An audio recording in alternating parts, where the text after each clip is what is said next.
कुम्हार जाति के कितने कैंडिडेट सेलेक्ट हुए हैं? नाई कितने सेलेक्ट हुए हैं? सुथार जाति के कितने? मल्लाह कितने? दर्जी जाति के कितने सेलेक्ट से? राजभर कितने हैं? राम रामसा। मैं मोहित, भारत।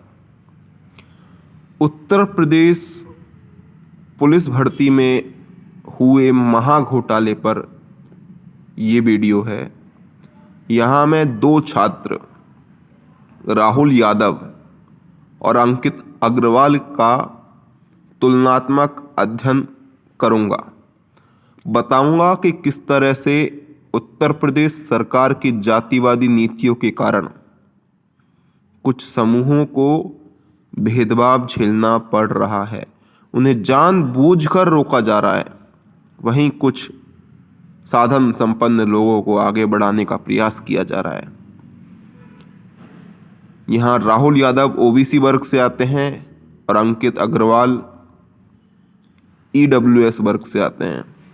जुड़े रहिएगा, आगे पूरी वीडियो देखिएगा। धन्यवाद। राहुल यादव है जिसके पिताजी के पास पूर्वजों से प्राप्त काफ़ी पुश्तैनी ज़मीन है, पशुपालन है और इसके परिणाम स्वरूप दूध दही बचपन से मिल रहा है।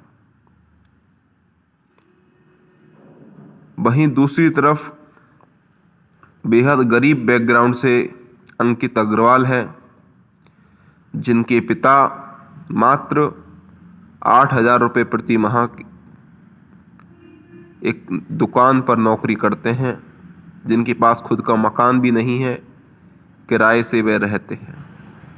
अब चूंकि राहुल यादव ओबीसी वर्ग से आते हैं तो उनके लिए 27% सीटें आरक्षित की गई हैं और ओपन कोटे की 40% सीटों पर भी वे ट्राई कर सकते हैं।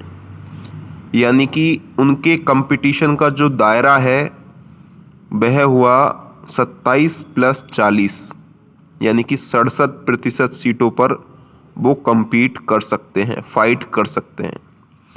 वहीं हम अंकित अग्रवाल के केस में देखें तो ईडब्ल्यूएस का 10% उनके लिए आरक्षित है और वे भी जनरल के 40% पर compete कर सकते हैं। इस तरीके से उनका दायरा हुआ 50%। यानी इन दोनों कैंडिडेट के दायरे में भी सरकार की जातिवादी नीतियों के कारण काफ़ी अंतर है। फिर अगर हम उम्र सीमा की बात करें तो इस भर्ती में राहुल यादव को 30 वर्ष तक फॉर्म भरने की परीक्षा में बैठने की अनुमति थी। वहीं अंकित अग्रवाल मात्र 25 वर्ष तक ही परीक्षा में बैठ सकते थे। केवल और केवल जातीय आधार पर सरकार यह तय कर रही है कि कौन परीक्षा में बैठ सकता है, कितनी उम्र तक बैठ सकता है। तो हमें खुद सोचना पड़ेगा कि सरकार किसे रोकना चाह रही है और किसे बढ़ाना चाह रही है। अब मेरे कुछ सवाल हैं, सवाल आपसे। सवाल उत्तर प्रदेश और भारत के उस हर एक नागरिक से जो समानता के अधिकार में विश्वास रखता है, जो भारत के संविधान में विश्वास रखता है। सवाल उत्तर प्रदेश सरकार से भी होगा, सवाल यूपी पुलिस भर्ती बोर्ड से भी होगा। सुनिएगा। सवाल नंबर 1, उम्र सीमा छूट क्यों दी जाती है और उम्र सीमा छूट पुलिस भर्ती में किसे ज़रूरत है? कथित तौर पर मार्शल कॉम को या फिर जो साधारण जातियां हैं जो कभी क्लेम नहीं करती कि हम मार्शल कॉम हैं। अगर आप सुपीरियर मानते हो खुद को तो सरकार क्यों इस तरीके से उम्र सीमा छूट दे रही है? और जो लोग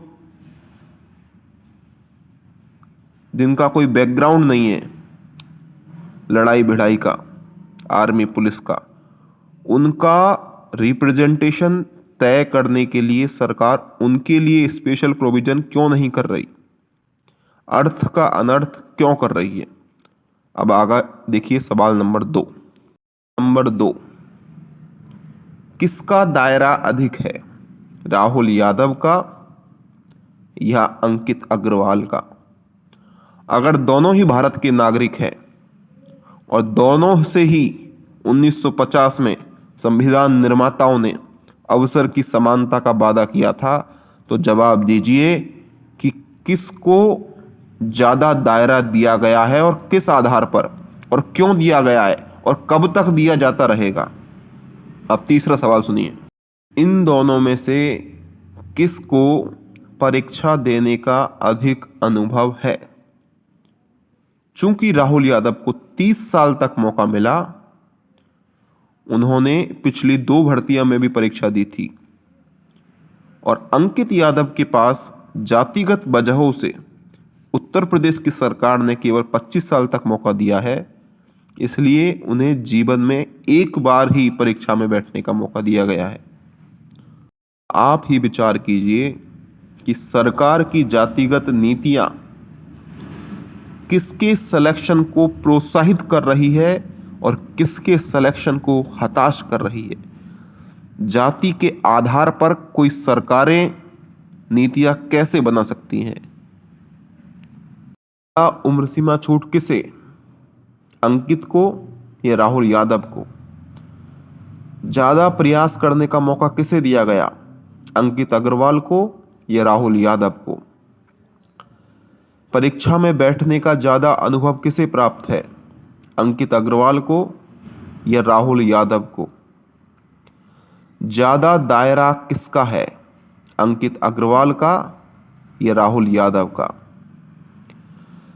तो अब जवाब दीजिए योगी आदित्यनाथ जी, माननीय मुख्यमंत्री उत्तर प्रदेश, कि 24 वर्षीय गरीब फ्रेशर भूमिहीन अंकित अग्रवाल 31 वर्ष के जमींदार अनुभवी राहुल यादव के साथ कंपीट कैसे कर सकता है? अगर लेवल फील्ड ही समान नहीं होगा तो फिर किस बात का कंपटीशन? ये सीधे तौर पर संविधान में जो समानता का अधिकार है और जो अवसर की समानता है उसका स्पष्ट रूप से उल्लंघन है। ये सीधे तौर पे मानव अधिकारों का उल्लंघन है। उत्तर प्रदेश की योगी आदित्यनाथ सरकार ने बड़े ही गर्व से बताया है कि भैया हमने यूपी के अंदर 60,000 पदों की भर्ती की, पुलिस भर्ती की।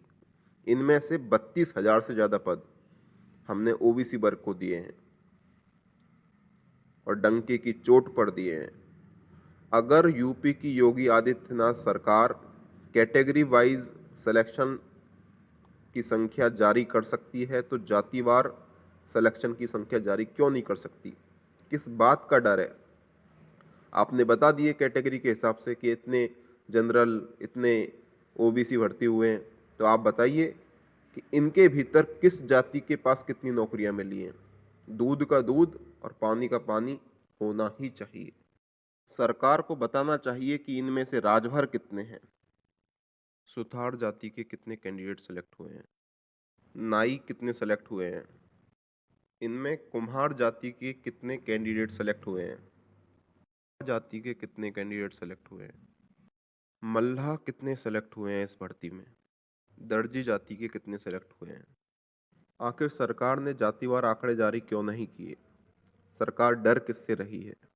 कहीं ऐसा तो नहीं कि ओबीसी की 54% सीटों में से ज़्यादातर हिस्सा 2 या 4 जातियां ले जा रही हों, और जो ओबीसी की तमाम भूमिहीन जातियां हैं, नाई, कुमार, सुथार, लुहार, राजभर, निषाद, मल्लाह, दर्जी, छिपा, उनके हिस्से में कुछ भी नहीं आ रहा हो। सच्चाई तो तभी पता लगेगी जब उत्तर प्रदेश सरकार प्रत्येक जाति के आंकड़े जारी करेगी।